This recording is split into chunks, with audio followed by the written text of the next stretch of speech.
So one of the reasons I just like love following Naval on Twitter is all like the reading advice he gives, and I love how in your book you had like a whole chapter dedicated to how Naval reads and how like he looks at books. Can you share like some of like what you found surprising about like his take perspective on reading? Yeah, that's a whole. I think that section is underrated. Like, not a lot of people. There's a whole section called building judgment, and it's such a it's a key piece of the whole building wealth section. But not many people will kind of bring up or dive into the building judgment piece. But it's such a foundational thing, I think. And a piece of that is the reading chapter. And it's interesting his advice for reading, or at least I don't want to say it's advice so much as the pattern that Naval has fallen into, that he shared with us, was that he basically treats books like blogs or like Twitter and just like jumps in and out of them wherever he wants to. And this was kind of came up for him when he was trying to, he's like, I realized I was spending so much time on Twitter and on blogs that I stopped reading books. And I tried to sit down and read a book and didn't have the attention span for it, because he hadn't done it in a year or whatever it was. And so he started treating the book and just like jumping around to whatever was most interesting. And kind of forgave himself for not starting a book in the beginning and finishing it all the way to the end. And it's like, I don't have to do that. And so now spends, talks about how he spends much more time rereading the basics or the greats, or rereading sections of things that he finds interesting, and just kind of treating it more like play than like a task, or a mandate to finish a particular book. The way an author wants to present an idea isn't necessarily how he wants to consume it. And it may be, there's a lot of stuff that he could have already known and wants to skip around, or there are plenty of books out there, I'm sure, as you know, that like they take one idea and expand it into 50,000 words, and that is, you don't have to read all of those kind of books. If you get the idea, you get the idea, and you can kind of move on from there. Yeah, like the one piece of advice I really love from him is that he talks about treating books like throwaway blog posts. Like, you could pick it up, you could read it, you could skip, you could skim. And another important thing he always says is like, if you're not enjoying a book, it's okay to quit it. Like, we're taught in school, like whenever you start a book, you have to finish it. He's like, no, like doing that is why he lost his love for reading in the first place. It's only when he started treating books as something like you could pick up anytime and stop it or skip through it. It's like that's when he really developed this love for books, and it really gives you this freedom, and it just makes reading a lot more enjoyable. And I think too many readers, like, they'll start a book, they won't like it, and then they'll quit reading altogether instead of just quitting that one book. And it's such an important lesson.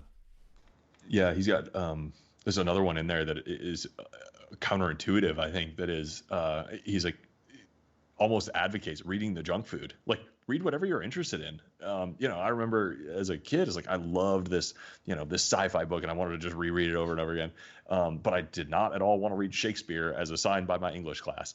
And like, English almost kills, your love of reading if you're forced to read a thing that you're not into.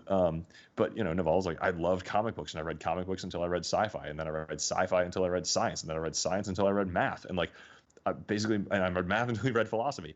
And he's like, your tastes naturally evolve as you kind of like grow or grow out of things, but like, never be ashamed of what you're interested in. You don't have to read, capital in the 21st century because somebody tweeted about it for some signaling thing. Like, read the stuff that you're interested in. You'll read twice as long or 10 times as long, and you'll read more, and you'll get more ideas, and it'll be authentic to who you are. And, those are really interesting, awesome things. The other kind of thing that he talks about, which is like a little bit of maybe contrast to that, is like, stay with the foundations for as long as you need to. And if you get a solid foundation of especially truth and around math, like, and you won't fear any book. You can always ladder up. If you pick up something that's super advanced and it's like painful for you to get through, there's a precursor book or a foundational piece that you can go back to, that may be easier and more accessible, and you can kind of pick that up in a year or two when it's going to mean something more to you. And I've definitely I've opened some books and been like, nope, not ready for that one. I got to find that's level 5, and I can't handle that yet. I need a level 2 book, and maybe that'll level me up and I can handle that boss later. Yeah, work your way up there. And I just want to double down on something you mentioned earlier. Naval has a great piece of advice where he says, read what you love until you love to read. And yeah, like as you mentioned, he started off reading comic books and these mystery books, and then slowly made his way to like nonfiction, then science, like physics, and all these like hardcore intellectual subjects. And like I had like a similar path. And it's like, first you want to enjoy reading and make it into the habit, and then you can optimize it. I think too many people try to optimize that reading habit and go for like the hard, classic, great books first, and then they just fail and never like pick up a book again.